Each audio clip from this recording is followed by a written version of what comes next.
파스카 지나고 안식 후 첫날이 되려는 새벽에 막달라 마리아와 다른 마리아가 무덤을 보려고 갔더니 큰 지진이 나며 주의 천사가 하늘로부터 내려와 돌을 굴려내고 그 위에 앉았는데 그 형상이 번개 같고 그 옷은 눈같이 희거늘. 지키던 자들이 그를 무서워하여 떨며 죽은 사람과 같이 되었더라. 천사가 여자들에게 말하여 이르되 너희는 무서워하지 말라. 십자가에 못 박히신 예수를 너희가 찾는 줄을 내가 아노라. 그가 여기 계시지 않고 그가 말씀하시던 대로 살아나셨느니라. 와서 그가 누우셨던 곳을 보라. 또 빨리 가서 그의 제자들에게 이르되 그가 죽은 자 가운데서 살아나셨고 너희보다 먼저 갈릴리로 가시나니 거기서 너희가 배우리라 하라. 보라 내가 너에게 일렀느니라 하거늘. 그 여자들이 무서움과 큰 기쁨으로 빨리 무덤을 떠나 제자들에게 알리려고 다름질할세 예수께서 그들을 만나 이르시되 평안하냐 하시거늘.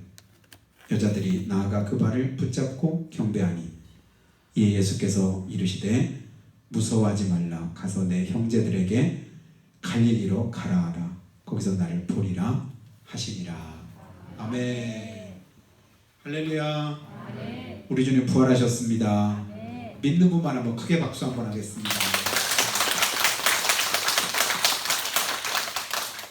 그럼 부활이 놀랍지 않습니까? 죽음을 이기시고 예수님이 살아나셨습니다. 원래부터 사신 분이시죠. 근데 우리 주님이 죽음을 경험하셨습니다. 죽음의 자리까지 내려가셨습니다. 본래 창조자이신 우리 예수님이 죽음 따위에 지실 리가 없지요. 근데 육신을 입고 이 땅에 오셔서 우리가 죽어야 될 그 죽음을 주님이 경험하셨습니다.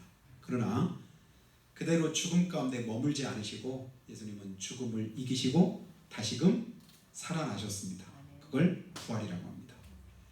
부활하신 우리 주님의 크신 사랑과 은혜가 사랑하는 가정과 또 여러분의 삶에 또 여러분의 기도와 간구에 응답으로 나타나고 또 축복으로 열매 맺는 귀한 은총이 있기를 주님의 이름으로 축원합니다. 제가 인사하실 때 예수님 부활하셨습니다. 한번 인사하겠습니다. 아멘. 예수님 부활하셨습니다. 여러분 부활을 우리가 살아가면서 우리가 느낄 때 예수님 부활하시면 이런 모양이겠구나, 이런 모습이겠구나. 여러분 나름대로 이렇게 생각을 많이 하시리라고 생각이 됩니다. 그러니까 작년에는 내가 뭐라고 설교를 했나 유튜브에다 내가 영상을 남겨놓은 거 한번 다시 엊그제 한번 들어봤더니요. 그때도 이런 말을 했었더라고요. 그러니까 앙상하게 죽은 것 같던 그 삭정이 같은 나무. 여러분 삭정이하고 삭정이 아닌 것하고 우리가 바짝 가서 만져보기 전까지는 그게 삭정이는 아주 생명을 잃어버린 죽은 나무를 삭정이라고 하잖아요. 근데 삭정이가 아닌 것은 모양은 비슷할지 몰라도 봄만 되면 삭정이하고는 확연하게 차이가 납니다. 그러니까 보기에는 똑같아 보이고 낙엽도 없고 생기도 없고 그냥 마른 가지 같고 모양은 앙상한데 봄이 되니까 크게 달라지는 거예요. 그러니까 옆에 이제 앞에 있는 꽃꽂이가 아주 너무 이쁘게 이렇게 잘했네요. 한번 가만히 한번 보세요. 이게 꽃이 피기 전의 모습은 어땠을까요? 이런 모습과는 전혀 상상도 안 될 만큼 초라하고 아무런 형상도 없었지요. 근데 꽃이 피고 보니까 이렇게 화려하고 아름답습니다. 또 이제 벌써 이제 여러 이제 씨앗들을 밭에다 심고 벌써 이제 꽃이 핀 그런 콩도 있던데요. 벌써 꽃이 피어가지고 이제 며칠 전에 꽃 핀 거 봤으니까 그게 또 떨어지고 이제 열매 맺으려고 하는지도 모르겠어요. 아무것도 없는 것 같은 그냥 마른 땅이었는데 거기다 씨앗을 뿌리고 나니까 시간이 지나면 신기하게도 거기서 우미 돋고 싹이 납니다. 맨 처음에 싹이 돋을 때 그 모습을 보면 너무 신기해서 저는 한참 동안 쳐다보거든요. 교회 화단에도 보니까 제일 먼저 나오는 그 이제 싹이 보니까 수선화 꽃인 것 같아요. 수선화가 이렇게 싹이 나더니 어느 순간에 또 거기서 꽃이 피고 옆에서 이제 작약이 또 같이 나오긴 하는데 작약은 또 꽃은 더 한참 있다 피니까 아직 피지 않았고 또 벚도 작년보다 올해가 지금까지 중에서 제일 올해가 빠르다고 해요. 4월 중순경 돼야 여기는 그래도 웬만큼 다 만개를 하는데 벌써 이게 만개하는 것도 많이 있는 걸 볼 때 보면서도 신기하다. 해마다 경험하지만 신기하다. 50년 넘게 봤으면서도 그때마다 그래도 신기하다. 그러니까 신기하다고 느낄 뿐이지 그 생명의 신비로움 앞에서 다시 한번 부활과 연관해서 영적으로 우리가 생각해보는 시간이 이 부활절인 것 같습니다. 우리 예수님께서 이번 한 주간 동안 고난주간 지나면서 걸어가셨던 그 길, 비아돌로사라고 하는데요. 이스라엘에 가면 그 예수님이 가셨던 그 발자취들을 하나하나 이렇게 그 과정들을 이제 조각해 놓고 또 그것을 지나면서 거기서 묵상하고 또 기도하고 그런 이제 모습들이 있는데 이번 한 주간 동안 여러분이 그래도 예수님의 그 발자취를 마음으로 또 이제 성경을 보면서 많이 이제 함께했다고 생각이 드는데요. 자, 우리 예수님 지난 주일날 종려주일과 고난주일을 지내면서 어린 나귀 새끼 타고 예루살렘에 들어가셨죠. 뭐 하려고 들어가셨냐면 오늘 부활의 영광을 이루시기 위해서 들어간 줄로 믿습니다. 죽으시려고 들어갔다. 죽으신다고 하니까 제자들이 깜짝 놀라서 그런 일이 절대로 있으면 안 되겠다고 마태복음 16장에서 베드로가 앞장서서 얘기했고 다른 제자들도 사실은 마찬가지였겠지요. 어찌 그런 일이 있겠습니까? 절대 안 됩니다. 제가 막아드리겠습니다. 그리고 너희들이 다 오늘 밤에 나 버리고 다 흩어질 것이다.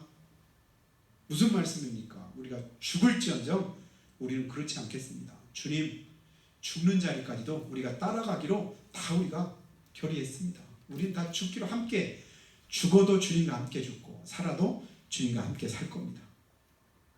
그러니까 너도 나도 다 그렇겠다고 하고 베드로는 또 힘줘서 한 번 더 말하잖아요. 여기 있는 사람 다 버려도 저만큼은 주님 안 버리겠습니다. 여러분 큰 소리 치는 사람 치고 쉽게 시험에 듭니다. 쉽게 넘어질 가능성이 많습니다. 왜 그럴까요? 마귀의 타겟이거든요. 모난돌이 정받는다고 내가 하나님 앞에서 큰 소리 치면 반드시 큰 소리 친 것에 대한 내 믿음의 어떤 확증을 하나님이 요구하실 때가 많습니다. 하나님만 그러신 게 아니라 원수 마귀가 그럴 때가 더 많은 것 같아요. 그러니까 신중하게 큰 소리 치시기 바랍니다. 반드시 시험의 강을 건너야 됩니다. 그리고 나서 네 믿음 진짜구나. 이걸 우리가 증거하게 되는데요. 선주를 생각하면 넘어질까 조심하고 내가 자신하는 그 모습에 다시 한번 원수 마귀가 시험하면 내가 보잘것없구나. 그거 미리 아는 사람들은 신앙생활 조금 더 지혜롭게 합니다. 하나님 저는 아무것도 못합니다. 말은 막대기 같습니다. 그냥 하나님이 돕지 않으시면 아무것도 못하는 무지랭이에 불과합니다. 주님 도와주세요. 그래서 바울이 고백하던 그 고백이 뭐예요? 나는 날마다 죽노라. 왜 죽는다고 할까요? 주님께서 죽으시고 그 다음에 뭘 이루셨죠? 부활의 영광을 이루신 것을 바울이 믿었거든요. 주님이 죽지 않으셨으면 부활도 없었겠죠. 다시 산다는 건 무슨 뜻이에요? 죽었다니. 죽지 않고는 다시 살 수가 없습니다. 죽어야만 살 수 있습니다. 내가 믿음으로 부활의 영광을 내가 경험하고 싶다. 그러면 뭐 하는 거죠? 죽음의 자리까지 내려가야 그래야 부활을 경험하지. 십자가를 지는 고통과 아픔을 내가 겪지 않고는 하나님의 그 부활의 영광도 내 마음속에 그 감격도 누릴 수가 없습니다. 주님은 그 모든 것들을 다 겪으시고 경험하셨습니다. 그리고 앞에 있는 즐거움을 위해서 십자가를 참으셨다고 했지요. 여러분 주님 가신 길이 우리가 가야 될 믿음의 길인 줄 믿습니다. 주님 따라가다 보면 우리에게도 부활의 영광이 함께할 줄을 믿습니다. 주님이 가신 그 길이 복된 길이고 생명의 길이고 영광의 길일진데 우리도 그 길을 묵묵히 따라가야 될 사명이 있고 그렇게 따라가다 보면 하나님께서 주시는 그런 은혜와 축복이 우리 가운데도 함께할 줄을 믿습니다. 믿음 생활하다가 좀 힘들다고 어렵다고 내 마음대로 안 된다고 여러분 낙심하지 마시기 바랍니다. 좌절하지 마시고 거기서 주저앉지 마시기 바랍니다. 그 속에서 이루실 하나님의 역사를 날마다 경험하고 우리의 삶을 통해 부활을 이룰 수 있는 귀한 축복이 있기를 바랍니다. 해마다 부활주일 설교 드리니까 올해는 뭐 새롭게 어떻게 뭐 이렇게 여러분에게 전할 말이 없습니다. 성경에 있는 그대로죠. 예수님 부활하셨습니다. 우리도 그 부활의 영광에 주님께서 초청하시고 부활의 영광 우리의 삶 속에서 이루어지기 바랍니다. 근데 당시에 주님과 함께 3년 넘게 동행하고 말씀을 듣고 또 미리 주님께서 제자들에게 말씀하셨잖아요. 십자가에 죽을 거다. 고난 당할 거다. 그리고 나서 다시금 살아나서 부활하실 것을 또 제자들에게 다 말씀을 해주셨었습니다. 그렇게 말씀을 해주셨는데도 불구하고 예수님께서 십자가에 운명하시고 나니까 제자들이 다 뿔뿔이 다 흩어집니다. 제가 할 길로 갑니다. 그렇게 맹세하고 죽는 데까지도 따라가겠다고 호언장담하던 제일로 큰 소리 쳤던 베드로가 제일 먼저 주님을 모른다고 부인합니다. 그런데 예수님이 십자가에 못 박혀서 그리고 무덤에 장사 지낸 바 되시니까 부활하시던 날 안식 후 첫날 오늘 부활주일입니다. 오늘 새벽에 예수님을 사랑하던 그런 여인들 3명이 나옵니다. 막달라 마리아와 다른 마리아 오늘 말씀에 그랬는데요. 다른 이제 복음서에 보니까 그가 야고보의 어머니 마리아 그리고 또 한 사람이 등장이 됩니다. 살로메라고 하는 여인이 있습니다. 3명이서 예수님의 무덤을 찾아갔습니다. 왜 찾아갔죠? 예수님이 말씀하신 대로 예수님이 부활하셨겠지. 나 부활의 영광을 부활의 현장을 내 눈으로 직접 내가 한번 보고 싶다. 이런 마음으로 찾아갔을까요? 예수님이 살아난다고 하셨으니까 부활한다고 하셨으니까 그 부활하신 그 현장을 내가 직접 보고 내가 증인이 되고 증거해야 되겠다. 이런 마음으로 갔나요? 뭐 그랬으면 참 좋았을 텐데 아쉽게도 그런 믿음을 가지지 못하고 다만 주님을 사랑하는 마음은 있었습니다.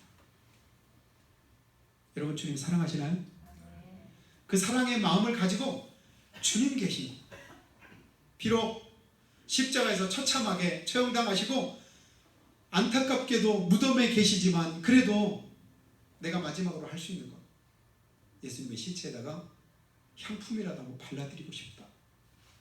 우리나라처럼 장례법이 그냥 매장을 하거나 그렇지 않고 동굴을 이렇게 굴을 파서 그 안에다가 시신 그대로 이렇게 놓아두고 굴 문을 이제 돌로 이렇게 막는 그런 장례법이 있으니까요. 여전히 얼마든지 돌만 굴려내면 그 안에 들어갈 수 있지요.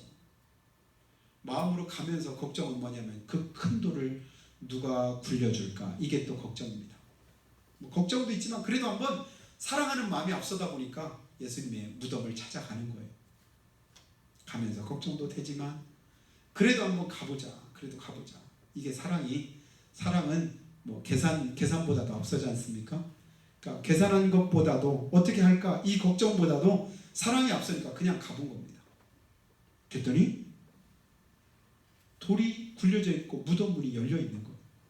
깜짝 놀라가지고 그 안에 들어가 보니까 또 걱정이 예수님의 시체가 보이진 않습니다. 그러니까 또 걱정이 누가 훔쳐갔을까?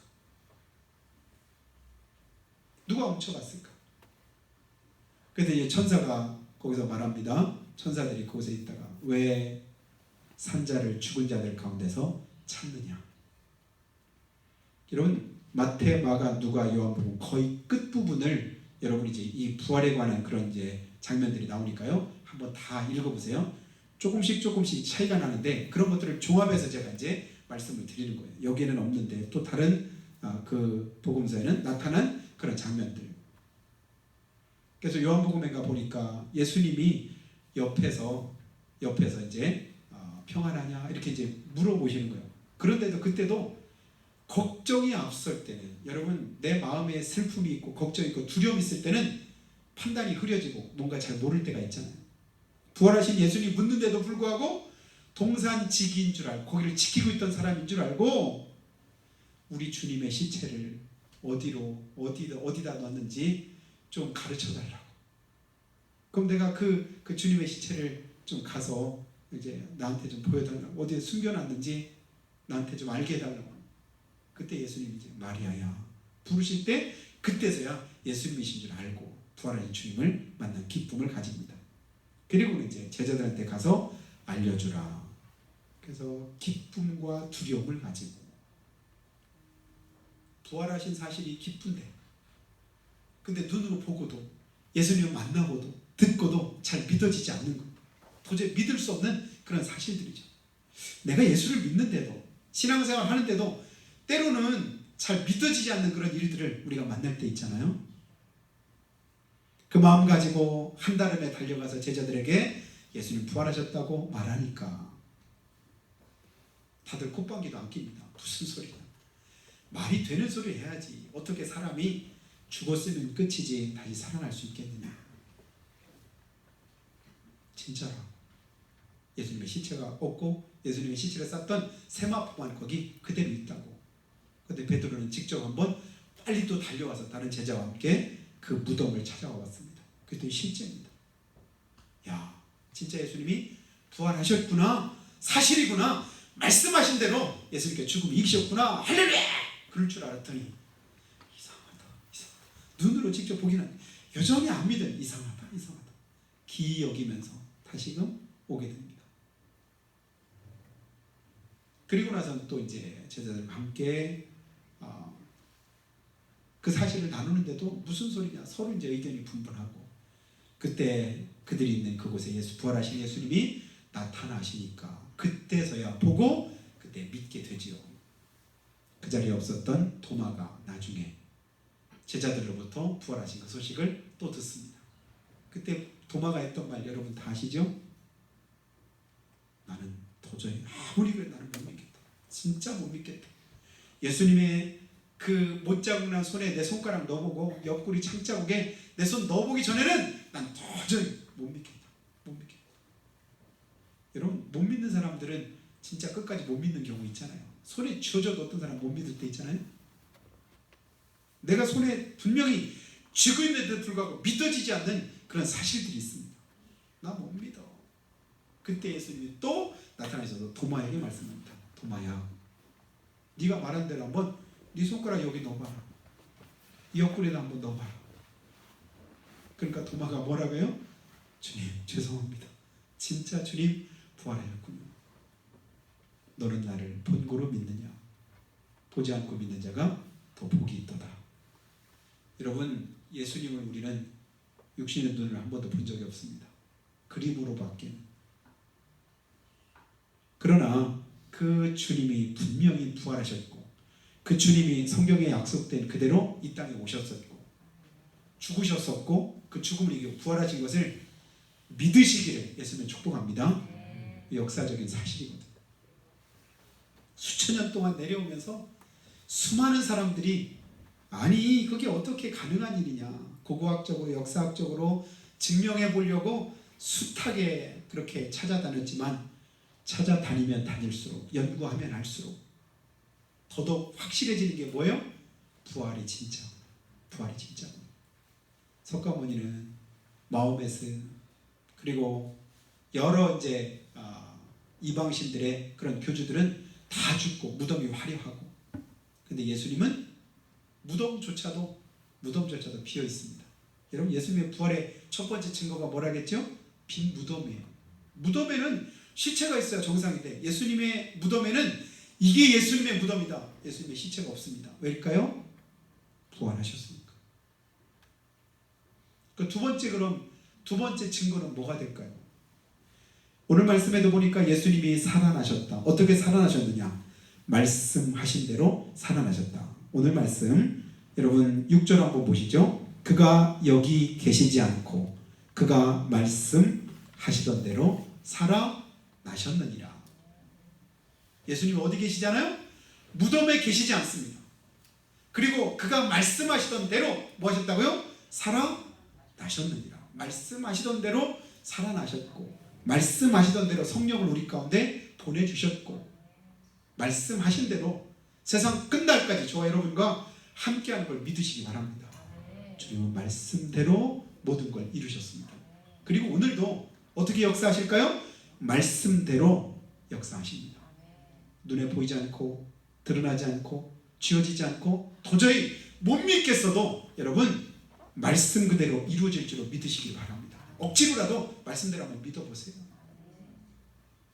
내가 온전한 믿음은 가지지 못했지만 그러나 주님을 사랑하는 마음 가지고 그래서 그곳에 시체라도 보겠다고 갔지만 거기서 부활하신 주님 만나잖아요.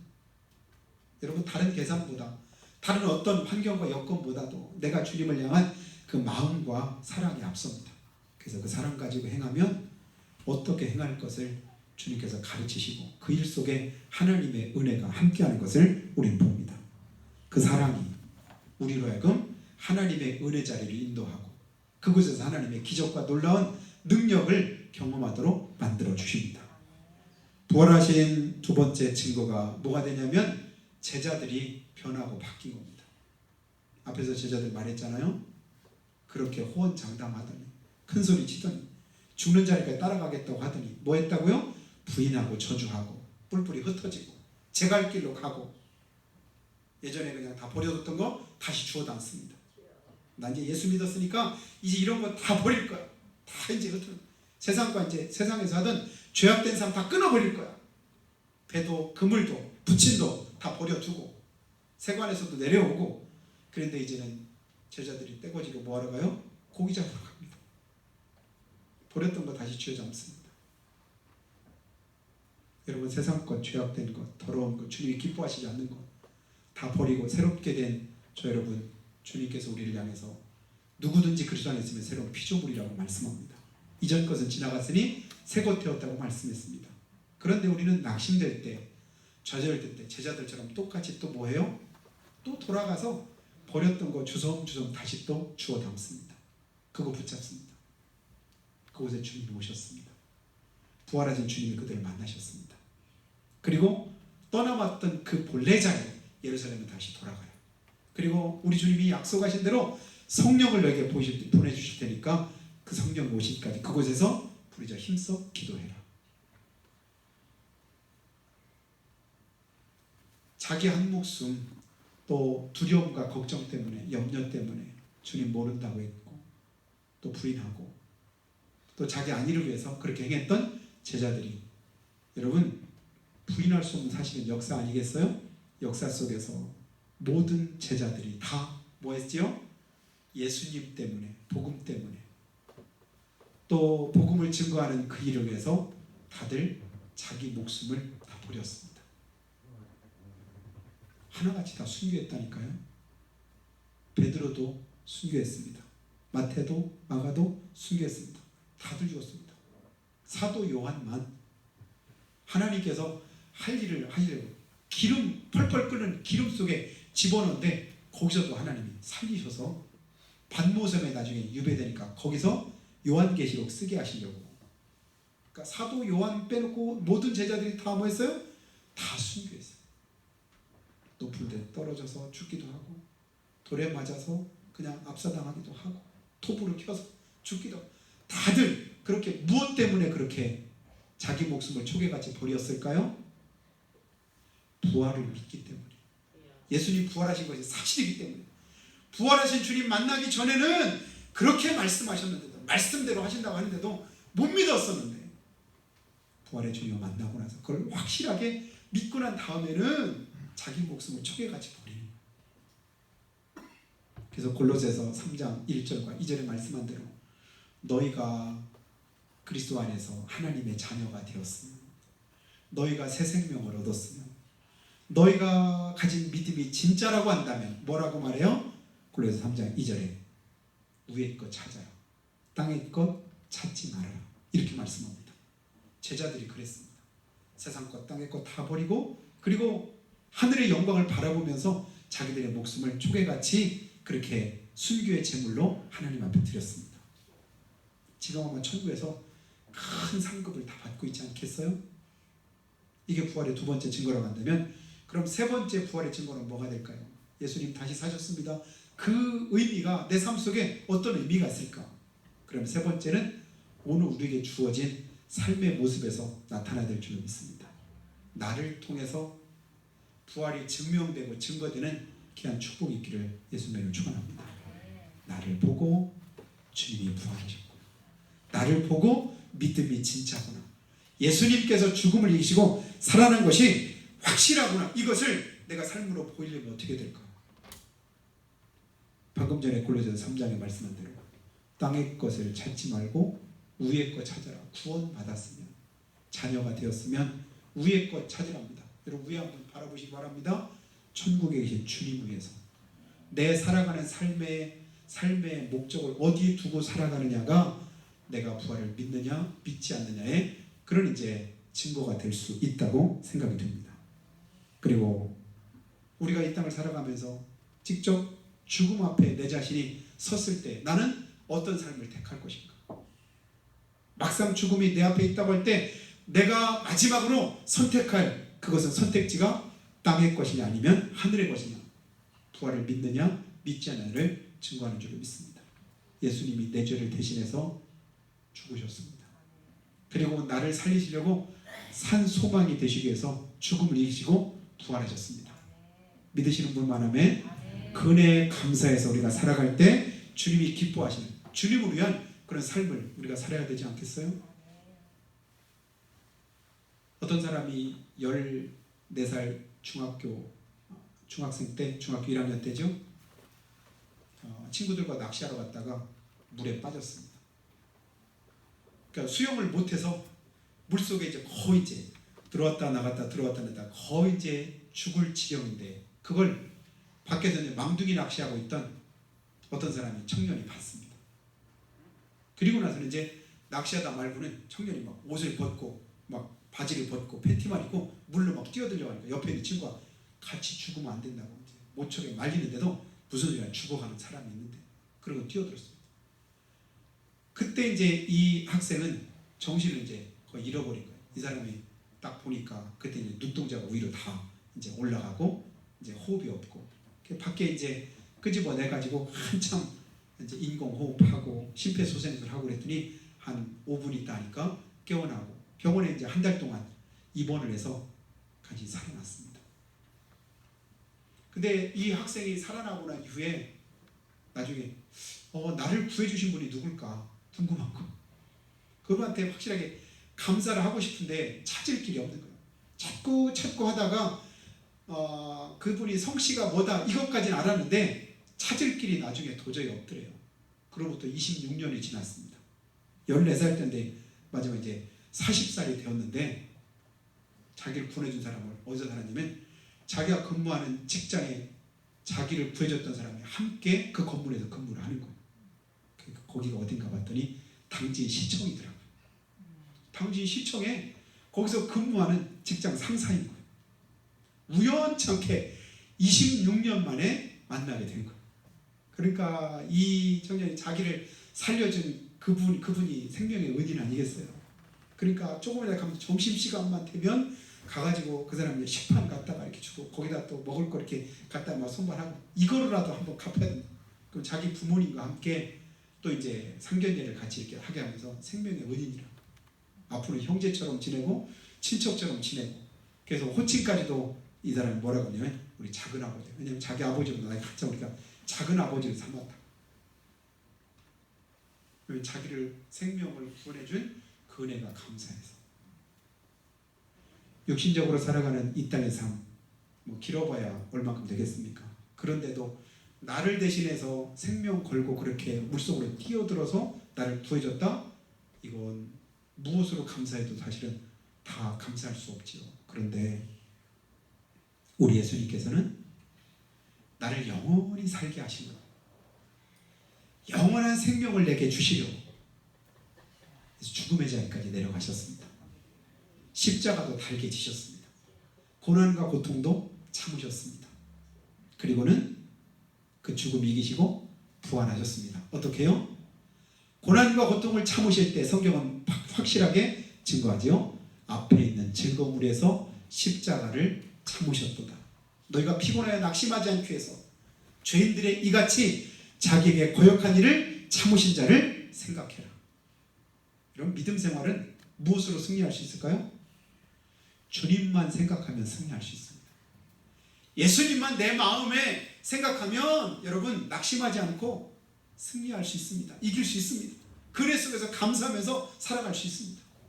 그 은혜에 감사해서 하나님 앞에 영광으로 얼마든지 기쁨으로 우리가 신앙생활을 하면서 이기는 삶을 살아갈 수가 있습니다. 그래서 부활주일 때마다 한 번씩 제 머릿속에 들어지는 생각이, 주기철 목사님은 못 위도 맨발로, 그 모친 위도 맨발로 걸어가셨다. 무엇 때문이죠? 자기 믿음을 지키기 위해서. 자기 신앙 때문에. 날 위해서 죽으신 예수님도 계신데 어찌 내가 예수님을 부인할 수 있겠느냐. 기꺼이 그 못 위를 걸으시고는 순교의 제물로 하나님 앞에 영광 돌렸습니다. 무엇 때문일까요? 부활을 확실하게 믿기 때문에. 제가 훈련소에서 훈련 받을 때 바닥에 이제 돌을 깔았는데, 돌이 그냥 이렇게 둥글둥글하면 괜찮은데, 그때 그 돌을 어디서 가져왔는지, 그때 막 돌 욕 많이 했네. 이러면 돌 같은 놈 이거 했지. 돌이 뾰족뾰족한 거예요. 막 모가 났고 이렇게 아주 굉장히, 맨발로 거기서 이제 밤에 빵빠레 한다고 일부러 팬티바람에 연병장 집합. 그러면 이제 팬티바람에 저희가 420명이 함께 훈련 받았거든요. 그럼 거기서 와가지고 거기다가 이제 거기서 이제 행군한다고 이제 걸어가라고 하는 거예요. 걸어가. 근데 맨발로 너무 아파서 자기 체중이 실으면 돌이 그냥 발에 박히는 거예요. 그러니까 제대로 걸을 수가 없습니다. 서 있을 수도 없어요. 그리고 거기서 이제 우르골로 좌르골로 머리 이제 또 꼬라박 하고, 그러면 나중에 보면 돌이 이마에도 박히고 여기도. 근데 다들 못 걸으니까 너무 아프니까 엉거지죠. 이것들 봐라 자세가. 그럼 이제 일부러 못 걸을 걸 알으니까 그렇게 하고는 기합을 주는 거예요. 근데 그때 저는요, 이렇게 엉거지죠. 이게 굉장히 부끄럽더라고요. 왜냐하면 주기철 목사님은 못 위도 걸으셨는데 그 생각이 나는 거예요. 예수님은 가시관에도 찔리셨는데 내가 이것 좀 아프다고 이것 정도 이렇게 무릎을 숙인다? 그게 자존심 상해서, 또 거기 너무 또 염치가 없어서 저는 그냥 꼿꼿하게 그냥 걸었어요. 꼿꼿하게. 그리고 훈련 받다가 중대장한테 그냥 소나무 부러뜨리고 이거 가지고, 우리 기관총 그러니까 병인데 20명이 함께 이제 훈련을 받다가 빠따를 5대씩을 맞는데 얼마나 세게 때리는지, 한 대 때릴 때마다 있는 힘을 다해서 때리니까 그냥 다 퍽퍽 나가 떨어지는 거예요. 나중에 보니까 엉덩이가 다 찢어져 가지고 거기에 이제 팬티가 이렇게 엉겨 붙었는데 그걸 떼느라고 다들 고생하는 거예요. 거의 대부분이 그랬습니다. 한 번 맞으면 한 번에 다운 받고 다 엎드리고. 그때도 저도 오기가 생기더라고요. 그러니까 여기까지, 아니 이런 데까지 와가지고 저것도 하나 못 맞아가지고 이를 악물고, 저는 5대를 비명소리 하나 안 내고 선체로 그대로 다 맞았습니다. 근데 다 맞고 나는데 끝나는데 진짜 아프더라고요. 그래가지고 막 이제 한번 만지는데 나중에 보니까 저만 멀쩡하더라고요. 있는 힘껏 다해서 그렇게 참고. 여러분, 고난 있을 때, 어려움 있을 때 주님 생각하시기 바랍니다. 주님 묵상하시기 바랍니다. 주님 가신 그 길을 여러분의 머릿속에 그리시기 바랍니다. 그러면 이길 수 있는 힘을 주님이 주십니다. 다시 살아나신 예수님처럼 우리도 다시 회복하는 은혜를 주님이 주실 줄 믿습니다. 고난 속에서, 어려움 속에서, 고통 속에서 우리 하나님의 은혜를 더 깊이 깨닫게 됩니다. 늘상 우리가 주님 안에서 임마누엘로 하나님과 함께하는 삶을 살지만 삶이 고되고 힘들고 어려울 때 더더욱 주님 생각함으로 부활의 영광을 꿈꾸고 그 소망 가운데서 승리하시는 저 여러분 다 되시기를 예수님의 이름으로 축원합니다. 우리 전부 기도할 때요, 하나님 우리를 긍휼히 여겨주시기를 원합니다. 우리를 살려주시고자 부활하신 주님을 우리가 묵상합니다. 그 은혜로 우리가 새 생명을 얻었습니다. 그 속에서 기뻐하심을 덧입습니다. 우리도 또한 부활의 영광에 함께하는 복된 삶을 살 수 있기를 원합니다. 주여 우리를 도와주시옵소서.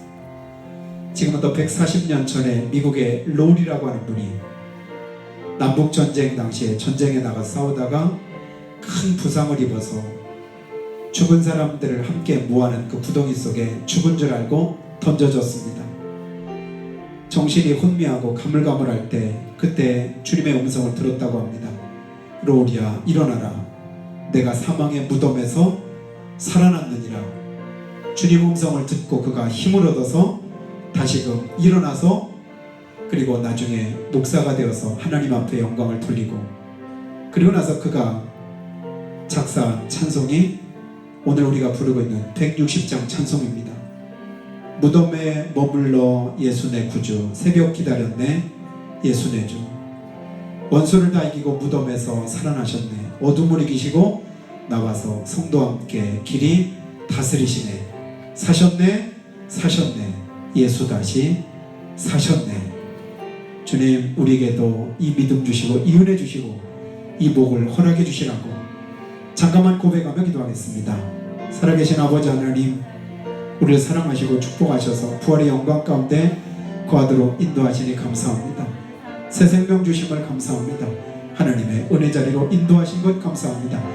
이제까지도 지키시고 도우신 주님 또다시 지키시고 도우실 것을 믿사온데 주여 우리를 긍휼히 여겨주시옵소서 도와주시옵소서 은혜를 베풀어 주시옵소서 성령으로 충만하게 없어서 기쁘신 뜻대로 행하시옵기를 원합니다. 인도해 주시옵소서.